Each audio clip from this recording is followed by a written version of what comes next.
Então, Romanos capítulo 5. Mas quarta tem culto, né? Lembrando que quarta tem culto também, normal. Romanos capítulo 5, versículo 12. 5:12.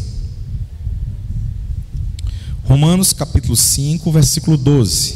Vou ler alguns versículos desse capítulo 5. A palavra diz assim, no versículo 12: portanto, assim como por um homem só entrou o pecado no mundo, e pelo pecado a morte, assim também a morte passou a todos os homens, porque todos pecaram. Porque até o regime da lei havia pecado no mundo, mas o pecado não é levado em conta quando não há lei. Entretanto, reinou a morte de Adão até Moisés, mesmo sobre aqueles que não pecaram, à semelhança da transgressão de Adão. Versículo 15: todavia, não é assim o dom gratuito, como a ofensa. Porque se pela ofensa de um só muitos morreram, muito mais a graça de Deus e o dom pela graça de um homem só, Jesus Cristo, foram abundantes sobre nós. 16: o dom, entretanto, não é como no caso em que somente um pecou, porque o julgamento derivou de uma só ofensa para a condenação, mas a graça decorre de muitas ofensas para a justificação.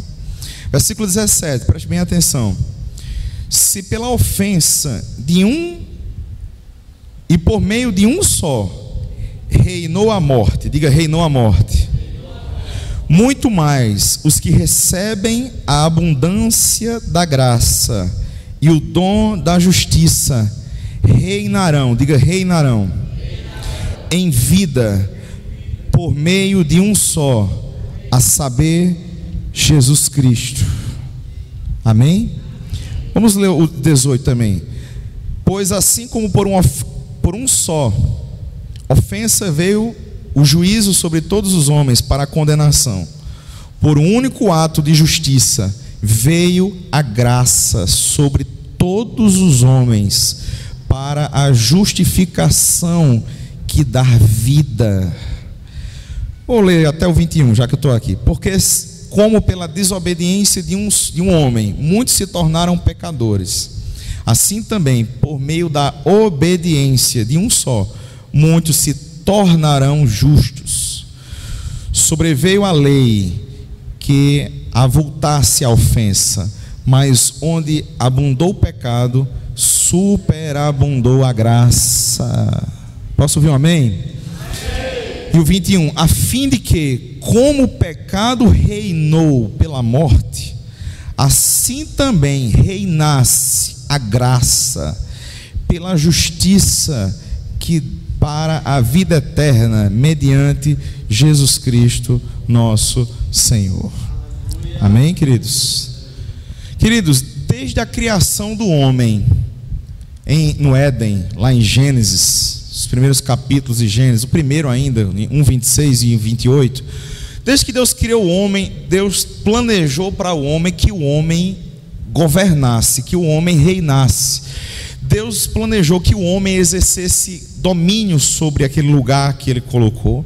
Tanto que a palavra diz: os céus são os céus do Senhor, mas a terra Ele deu aos filhos dos homens. Deus, Ele deu a terra na mão do homem para que o homem governasse. Deus planejou o homem em uma posição de autoridade. Deus planejou o homem em uma posição de reinado. Deus planejou o homem em uma posição em que abaixo dele estaria todo o resto da criação e acima dele só o Criador.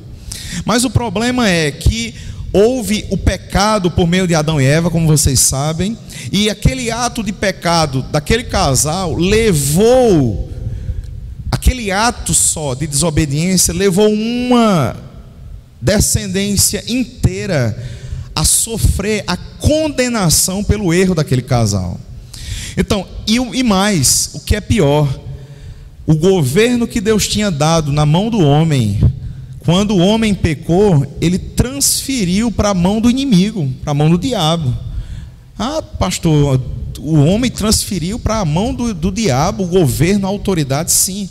Tanto que Jesus disse, chama ele do príncipe desse mundo, Paulo chama ele do Deus desse século. E quando Jesus é tentado em Mateus capítulo 4, o diabo chega para Jesus e diz assim: olha, Jesus, se tu prostrado me adorares, eu te darei todos esses reinos, porque a mim me foi entregue, ele disse.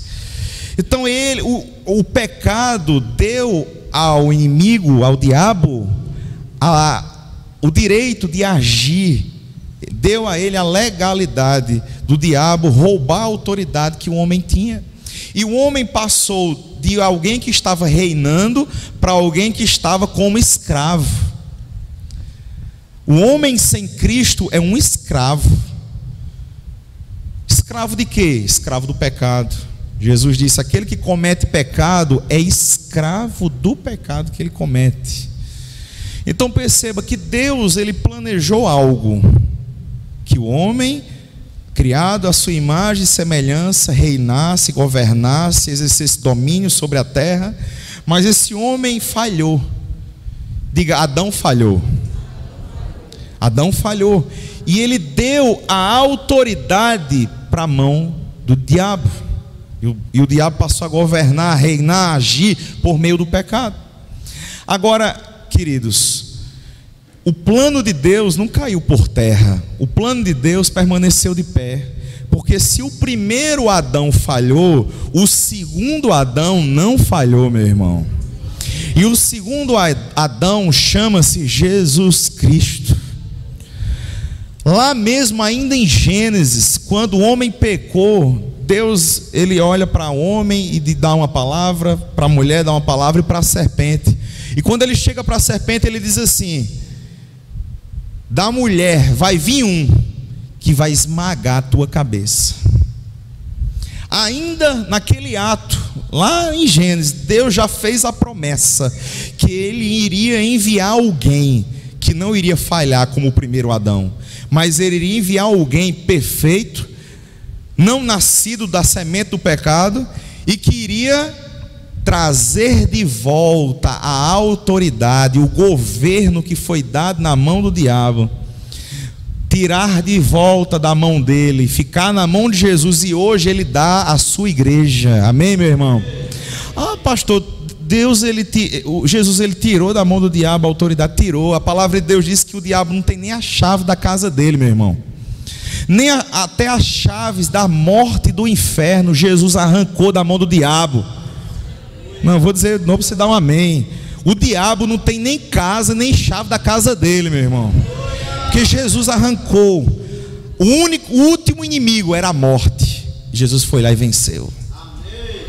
E ao vencer, ele trouxe de volta, ele resgatou para o homem, resgatou de volta para o homem a posição que aquele homem agora, em Cristo, nós poderemos reinar.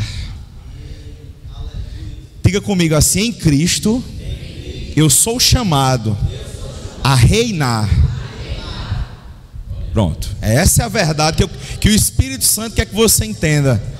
Você não está nessa terra para ser um coitado, um Zé Ninguém, um Maria vai com as outras, um seu boneco que vai com a galera. Não, você está aqui para fazer a diferença, meu irmão.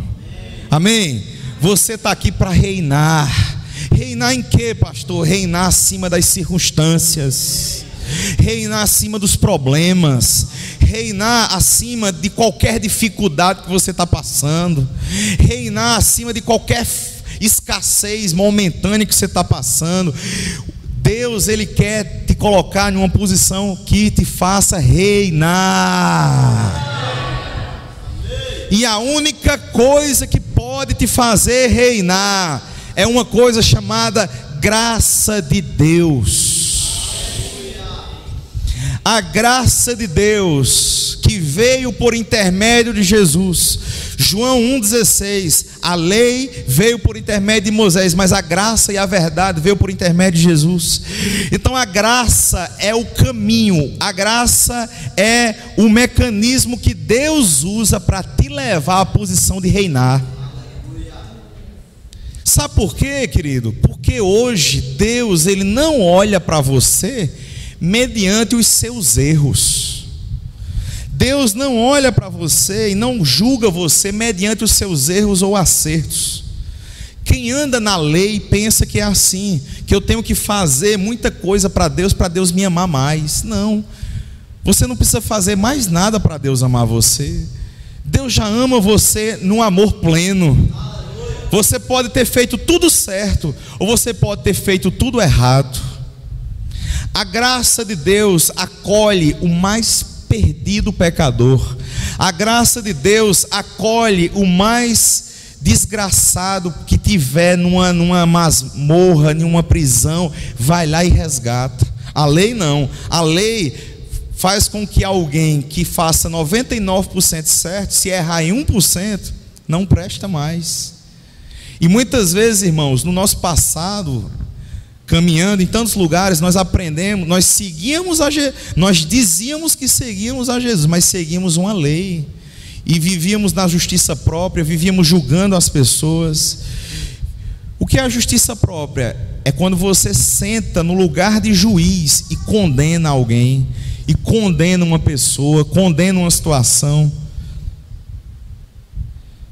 Quando alguém exerce a justiça própria, ela anula a justiça de Deus na vida dela. Você e eu não fomos chamados para julgar ninguém. Eu e você não fomos chamados para condenar ninguém. Todos vocês conhecem aquele texto da mulher que ia sendo apedrejada pelos religiosos, que Jesus escrevia na areia. A lei quer fazer isso, a justiça própria quer fazer aquilo, quer jogar pedra, quer condenar, quer falar mal, quer criticar. Mas o evangelho, querido, que você recebe nesse lugar não é o evangelho da lei, não, é o evangelho da graça. Amém. E a graça, sabe o que faz a graça? É o que Jesus fez. Cadê teus acusadores, mulher? Cadê aqueles que te condenavam? E ela diz: não tem nenhum aqui, Jesus, nem eu te condeno, vai, não peques mais. A graça faz com que aquele homem que estava pendurado na cruz do lado de Jesus, lá embaixo da cruz, a Bíblia não fala, mas eu tenho certeza que lá embaixo, aquele homem que estava preso lá do lado de Jesus, crucificado, era um assassino, era um ladrão, era alguém que estava condenado porque fez muita coisa errada. E eu tenho certeza que tinha muita gente embaixo daquela cruz: morre logo, desgraçado, morre, tu merece morrer, essa cruz é pouco para você. Muita gente fez isso na sua justiça própria, querendo ver a justiça própria, querendo que pese a mão. Quem anda na justiça própria fala isso. Aí vê um irmão passando uma dificuldade, vê uma irmã passando dificuldade: isso é Deus pesando a mão. Não, meu irmão, isso não é Deus pesando. Deus, Ele já pesou a mão sobre Jesus para não pesar a mão sobre o homem mais hoje. Mas a gente aprendeu isso em muitos lugares e aprendeu errado, que Deus pesava a mão. Ele pesa a mão sim hoje, da sua graça, do seu amor. Viu, meu querido? Sabe por quê? Porque Deus, Ele não pode ir de encontro à sua própria natureza. E a verdade é que enquanto alguns embaixo daquela cruz jogavam pedra e queriam que aquele homem morresse, Jesus olha para ele e diz assim: ainda hoje você vai estar comigo no paraíso.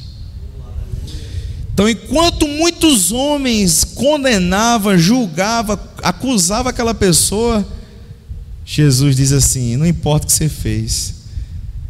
Porque ele teve um rápido momento de arrependimento, quando disse: Jesus, quando o Senhor entrar no seu reino, lembra de mim. Jesus diz: ainda hoje você vai estar comigo no paraíso. Então, isso é a manifestação da graça, meu irmão.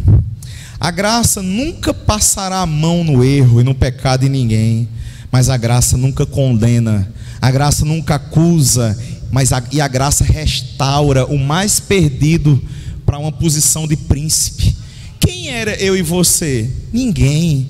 Eu e você éramos escravos do diabo. Eu e você éramos escravos do pecado. E o que foi que aconteceu conosco? A misericórdia de Deus, a graça de Deus nos acolheu, nos chamou, nos atraiu. Nós hoje não somos aceitos pela nossa, é porque eu faço isso, faço aquilo. Não, meu irmão. Você é aceito hoje por Deus, porque quando Deus lá do céu, Ele olha para você, Ele olha você por intermédio de Jesus. Ele não olha para você mediante os seus erros ou os seus acertos. Ele olha para você mediante Cristo.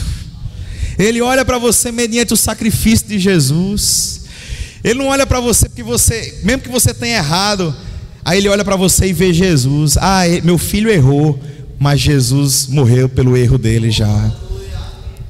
E se Jesus morreu pelo erro dele, ele pode ser restaurado à posição para reinar. Ele é chamado a reinar. Queridos, a Bíblia diz, o apóstolo Paulo em 2 Coríntios capítulo 3, que a lei é o ministério da morte, o ministério da condenação. É muito forte quando o apóstolo Paulo fala sobre isso. O ministério da condenação é aquele grupo de pessoas que diz que serve a Deus, mas na verdade andam com as 2 tábuas de lei nas costas ainda. Pastor, mas quer dizer que hoje eu não preciso seguir o mandamento que está escrito lá, não adulterarás? Eu não preciso seguir esse mandamento, não? Querido, se você nasceu de novo, você já tem uma natureza que não adultera. Você não precisa de uma lei, não mate. Você já tem a natureza que não mata. Essa é a grande diferença da nova aliança. Na antiga aliança não havia mudança interior. As pessoas tinham que seguir uma obrigatoriedade, um regime. Se obedecer, as bênçãos seguirão atrás de você. Se você não obedecer, todas essas maldições seguirão atrás de você. Pastor, é assim hoje? Não. Se você fizer tudo certo, as bênçãos correrão atrás de você. Pastor, e se eu fizer tudo errado? Jesus pagou o preço por você, e vai te perdoar, e vai te restaurar, e vai te disciplinar. Disciplina é uma coisa, agora maldição sobre a vida da pessoa é outra coisa. A Bíblia diz que em Cristo nenhuma maldição há para os que estão em Cristo. Mas muitas vezes a lei nos fez pensar, isso é a maldição na tua vida. Aí tem gente por aí que faz a quebra de maldição. Vamos fazer aqui a corrente da quebra de maldição. Aí você vai analisar o nome, a corrente da quebra de maldição. Como é que bota uma corrente para quebrar a maldição? Não entendo, né? Na sua vida não há corrente nem maldição nenhuma. Você é livre em Cristo Jesus. Se você deixar a graça de Deus fluir na sua vida, meu irmão, se manifestar na sua vida, não há mais, o diabo não tem mais legalidade de colocar sobre a sua vida maldição alguma. Pastor, e Deus me abençoa? Sim, Deus te abençoa, não é porque você é bom, Deus te abençoa porque Ele é bom. Essa é a grande diferença. Ele te abençoa, não é porque você merece, Ele te abençoa porque Ele vê Cristo por você. Amém, queridos? E muita gente fica até chateado com Deus. Senhor, como é que o Senhor abençoa fulano e não me abençoa? Como é que eu que faço isso, faço aquilo, eu não sou abençoado? E fulano que não fez nada é abençoado. Sabe por quê? Porque Deus não abençoa quem merece, Deus abençoa quem crê. Deus não abençoa quem é bom, Deus abençoa quem crê e aceita a bondade de Deus na sua vida. A esse recebe. Viu, meu irmão? Então eu quero declarar que nessa noite a graça de Deus vai te colocar em uma posição de reinar. Mas reinar em quê, pastor? Reinar acima das circunstâncias. Reinar acima de qualquer dificuldade. Você não vai ser mais escravo das circunstâncias. O que é ser escravo de uma circunstância? É a circunstância determinar o seu humor. Hoje eu não quero falar com ninguém. Por quê, irmão? Porque eu estou sem dinheiro, estou com um problema, quero conversar com ninguém. você é um escravo das circunstâncias. Você que age assim. A circunstância determina o seu humor. Isso não é evangelho. Isso não é graça de Deus. Graça de Deus é o que o profeta Abacuque escreveu profetizando já lá no seu capítulo 4, quando ele diz assim: mesmo que a figueira não floresça, mesmo que não haja produto no campo, mesmo que o produto da oliveira minta, eu me alegrarei no Senhor. Isso é graça. É você governar acima das circunstâncias. É as circunstâncias não abater o seu humor, não abater a sua forma de ser, não mudar você. Você não ser aquela pessoa bipolar, tripolar, pentapolar, que todo dia tem uma posição diferente. Não. Quem reina na graça, ele é uma pessoa constante. Amém, meu irmão? Tendo dinheiro no bolso, não tendo, estando tudo bem com a família ou com algum problema na família, tendo alguma dificuldade no trabalho ou estando tudo bem no trabalho, é aquela pessoa constante. Por quê? Porque Cristo satisfaz já a pessoa. Não é a circunstância que satisfaz ela, é Cristo que satisfaz. E o que é a graça de Deus, meu irmão? É Cristo vivendo em você. A graça de Deus é Cristo derramado na sua vida. A graça de Deus é você olhar para as circunstâncias com o olhar que Deus olha para elas. Pastor, como é que Deus olha para as minhas circunstâncias? Vou te ensinar agora. Sabe como é que Deus olha para esse problema que você olha?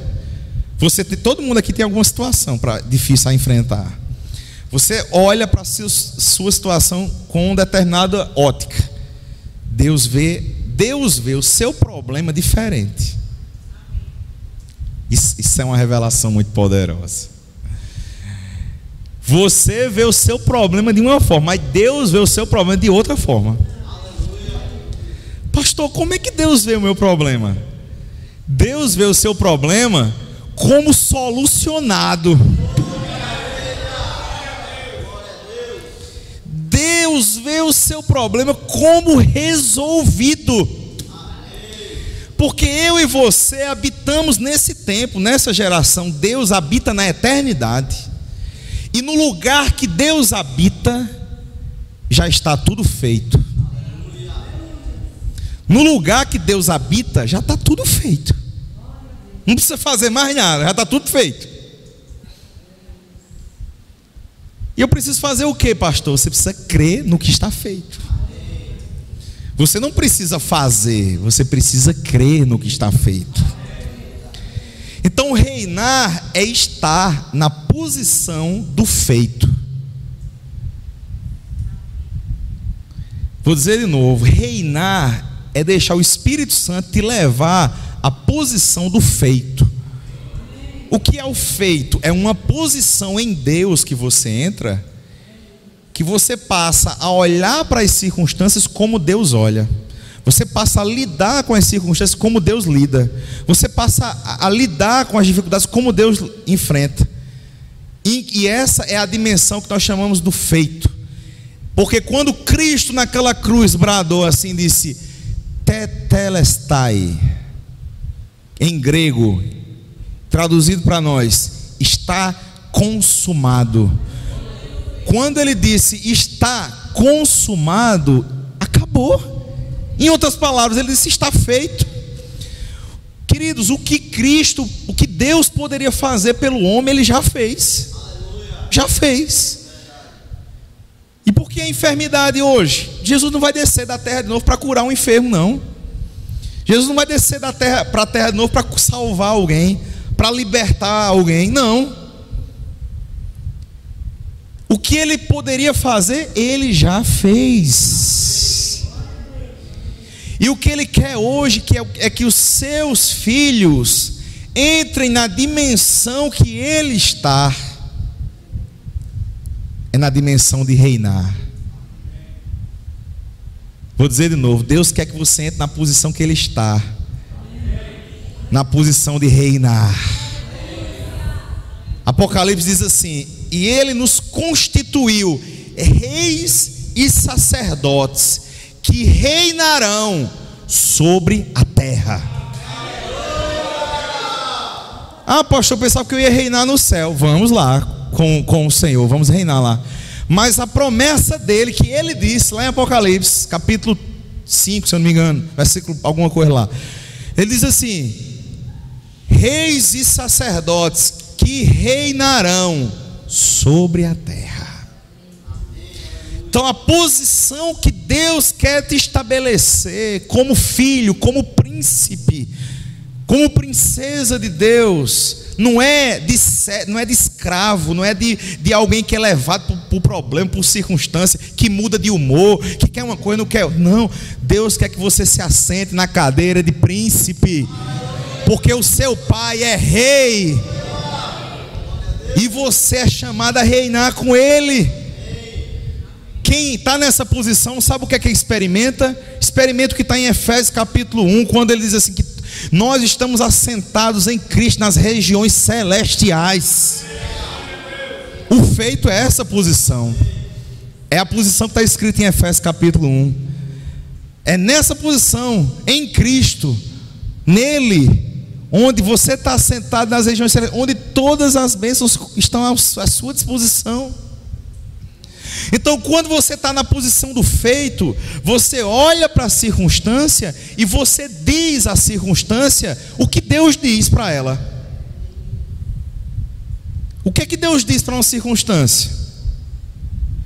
Jesus olhava para um enfermo, Jesus achava uma coisa mais ridícula alguém enfermo. Jesus olhava para um homem enfermo: ei rapaz, que coisa horrível, pega teu leite e anda. Eu não te vejo enfermo, eu te vejo curar, eu te vejo andando. Anda. Amém? Jesus olhava para alguém endemoniado: que coisa mais horrível, alguém assim, eu não te vejo prisioneiro por esse demônio. Vai agora, se levanta, tu é liberto. E a pessoa era liberta. Aprenda a ver como Deus vê. Aprenda a lidar com as circunstâncias como Deus lida. E aí você vai entrar no feito. Ah, meu irmão, se você tivesse entendimento disso que eu estou falando, como eu queria abrir seu coração, sua mente e botar isso dentro de você, porque isso pode mudar a sua vida. A revelação dessa palavra pode mudar a sua vida, pode te fazer alguém completamente diferente diante dos problemas, porque você vai lidar com eles na dimensão de Deus. E sabe o que está na dimensão de Deus? É o que Deus chega um dia para o profeta Ezequiel e diz: profeta, poderão viver esses ossos? Deus achou a coisa mais ridícula, aquela ossada todinha lá. Aí ele pergunta para o profeta para ver a fé dele: poderão viver? Ele: sim, Senhor, poderão viver. Então faz o seguinte: profetiza esses ossos. Profetiza esses ossos. Diz a esses ossos secos: ouvi a palavra do Senhor. E o profeta Ezequiel começa a dizer a palavra. O profeta Ezequiel começa a declarar a palavra profética. E o que é que começa a acontecer? Um barulho de osso. Você começou a ouvir um barulho de osso se batendo com osso. Sabe o que é que a lei nos ensinou? A sair no meio do vale de ossos secos, procurando os ossos para juntar os ossos. Foi isso que a lei nos ensinou. Foi tentar ajudar Deus. Você não é chamada nem chamado para ajudar Deus. Você é chamado a crer e liberar a palavra profética. Mas a lei nos ensinou a fazer. Vai lá, sai no meio do vale de ossos secos, aí começa a juntar. Aí lá vai eu e você, correndo, né? Se cansando, e lá vem cabeça de o crânio, aí juntava com o fêmur, o esqueleto, a coluna, as pernas. A gente estava querendo fazer isso. A gente quer fazer isso muitas vezes. A gente quer que Deus faça o que a gente quer, da forma que a gente quer. Mas Deus não quer que você saia no meio do vale de ossos secos procurando ossos. Deus quer que você creia, veja aquele vale. Se você tiver com sono, fica de pé, mas não deixe o diabo roubar essa palavra. Deus não quer que você saia no meio do vale de ossos secos procurando osso. Deus quer que você creia no feito e libere a palavra profética. E libere a palavra. Porque quando você começar a liberar a palavra profética, aí você vai ouvir osso se batendo com seu osso. E daqui a pouco aquele vale de ossos secos se torna um grande e poderoso exército. O que isso significa?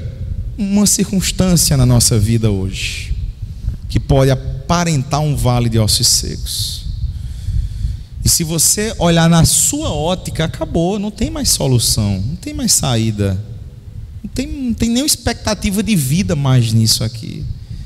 Na ótica da carne, na ótica da alma, das emoções.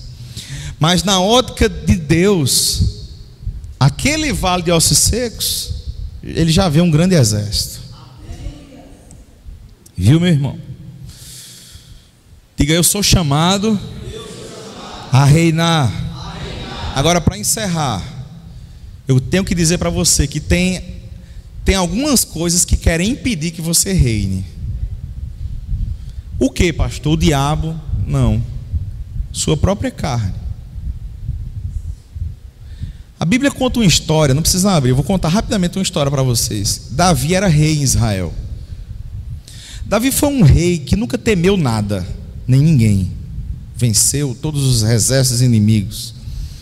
Mas a Bíblia conta que certa vez Davi estava no trono e Davi fugiu do seu palácio e de Jerusalém com medo do seu filho Absalão. A Bíblia conta que Absalão todos os dias ficava na porta do palácio, e quando as pessoas entravam no palácio para serem consultados pelo rei, Davi parava e dizia: ei, o que é que você veio fazer aqui? Aí a pessoa: não, eu vim trazer uma causa para o rei julgar. Não, ele não vai julgar com retidão a sua causa.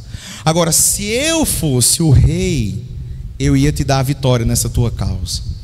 E a Bíblia diz que Absalão, por aquela atitude, roubou o coração das pessoas. E Absalão se rebela contra Davi para tirar Davi do trono. E Davi saiu do trono com medo de Absalão, fugiu. Todos sabem que lá na frente sim, o exército de Davi, Joabe com o seu exército venceu o exército de Absalão. Mas perceba o que Davi fez, o que nunca fez: ele fugiu de Absalão. O que é Absalão para você? A sua carne, o seu temperamento forte, sua justiça própria. Aquilo que Absalão foi algo que Davi produziu, saiu dele, era um filho dele. O que tenta te impedir de reinar é o que sai de você.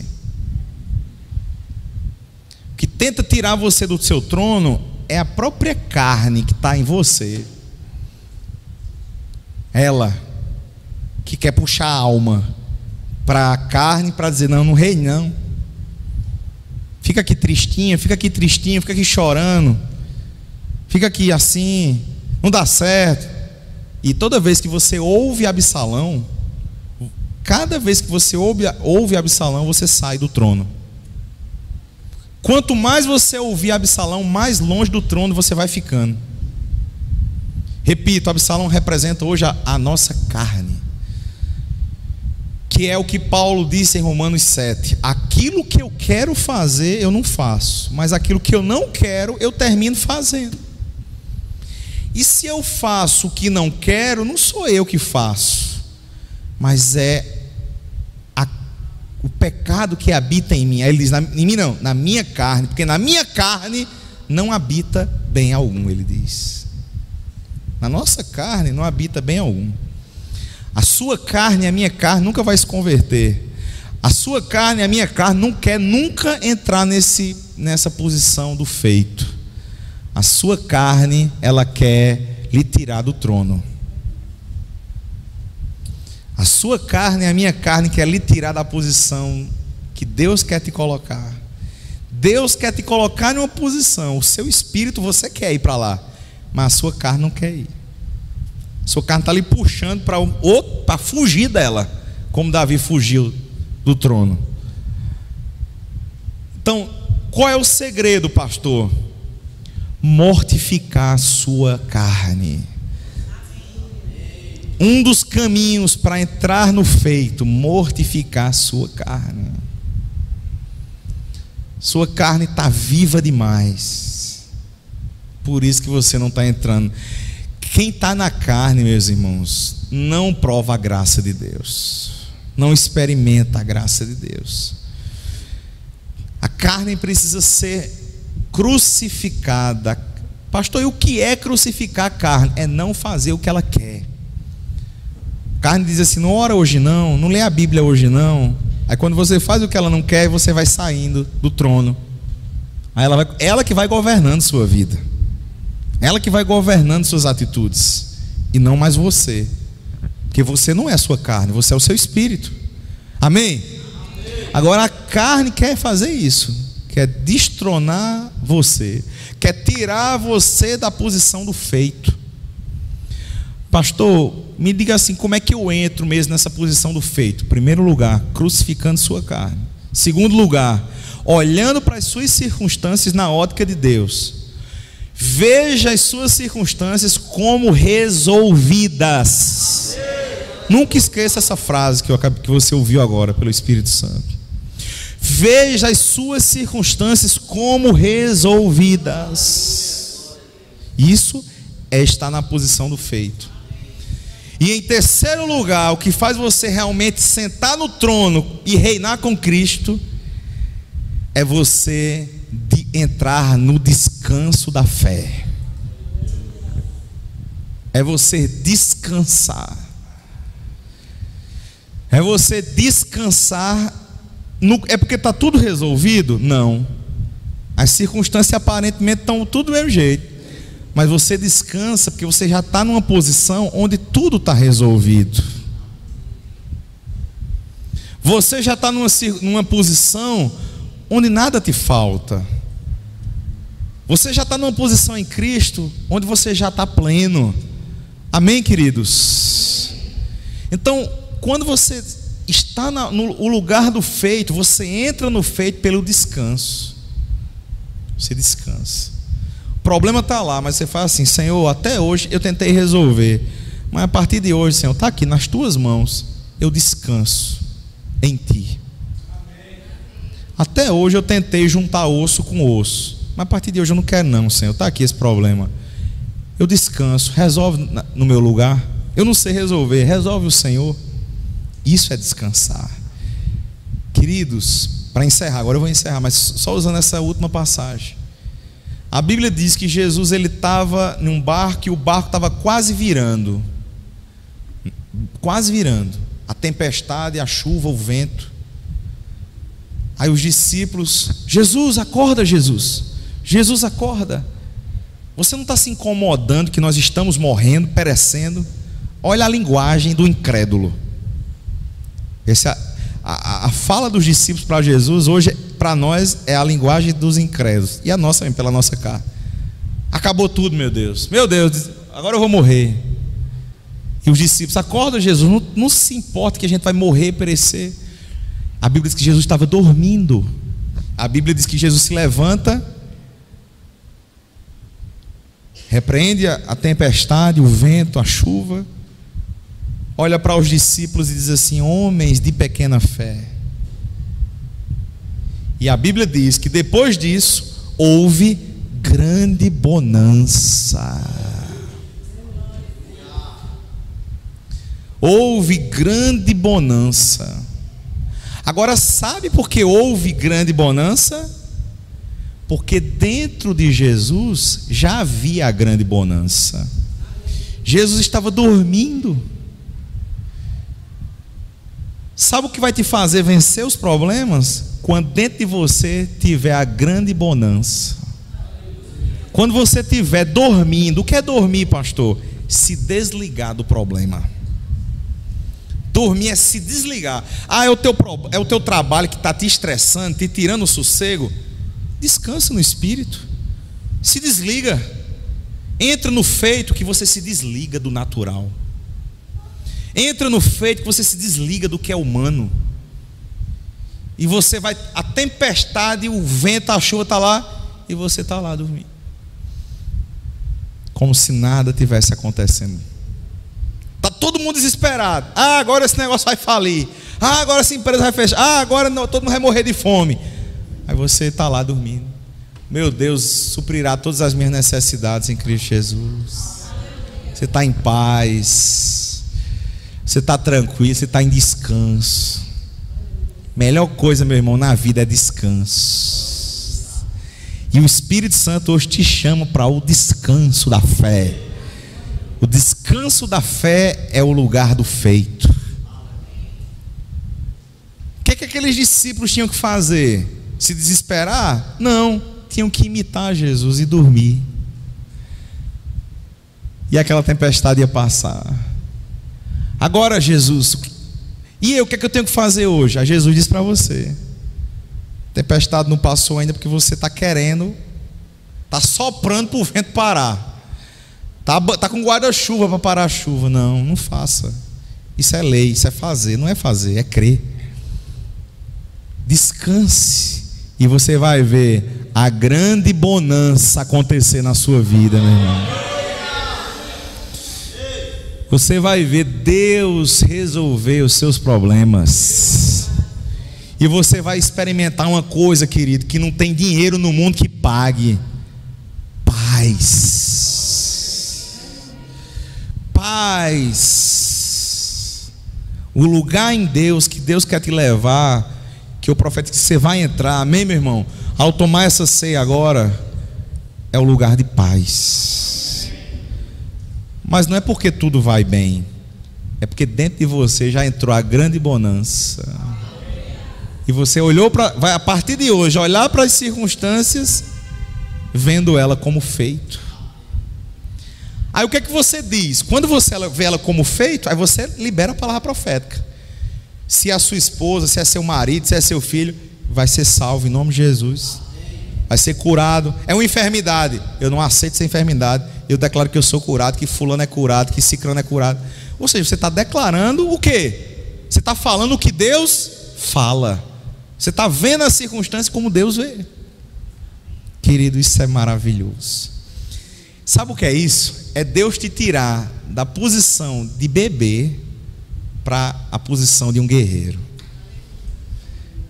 Muitos de nós aqui ainda somos bebês na fé. Pastor, eu sou não, eu tenho 30 anos de evangelho. Você é um bebê. Você é uma bebê. Na fé você ainda está chupando mamadeira. Você tá com a chupeta na boca ainda. Mas o lugar do feito não entra bebês. Você tem que amadurecer. Você tem que depender de Deus. Você tem que confiar nele. Você tem que dizer: eu não faço, é Ele que faz. E eu profetizo que você vai ver Deus fazer na sua vida muita coisa. Você vai olhar para as circunstâncias assim: meu Deus, mudou. É Deus que fez. Amém? É Deus que fez. Então não fez nada, não fez não. E eu faço o que para mudar, pastor? Eu aprendi que eu tinha que fazer um jejum de 21 dias para Deus mudar a situação. Eu tenho que fazer o jejum de 21 dias, pastor? Não, você não tem que fazer o jejum de 21 dias, não. O jejum de 21 dias foi o jejum de Daniel. Você não é Daniel? Eu não vou jejuar não, pastor? Vai. Mas você vai jejuar para Deus mudar você, não é para mudar os outros não. A religião nos ensinou que a gente jejuma para mudar os outros. Você jejuma para mortificar a sua carne, para você ouvir a Deus. Agora a sua fé muda as circunstâncias. A sua fé muda as pessoas. O crer no milagre muda. Não é o seu jejum, não é o seu esforço, é a sua fé no que está feito. Porque em Cristo, essa pessoa que você está jejuando para ela ser liberta, em Cristo, Cristo já está vendo ele como liberto. Cristo já vê ele como salvo. O que é que você precisa fazer? Você precisa crer e declarar a palavra profética sobre o vale de ossos secos. E daqui a pouco o que é que vai acontecer, pastor? Você vai ver osso se juntando com osso e o milagre vai acontecer. Em nome de Jesus. Você crê nisso, meu irmão? Olha para o teu irmão e diz: creia no feito de Deus.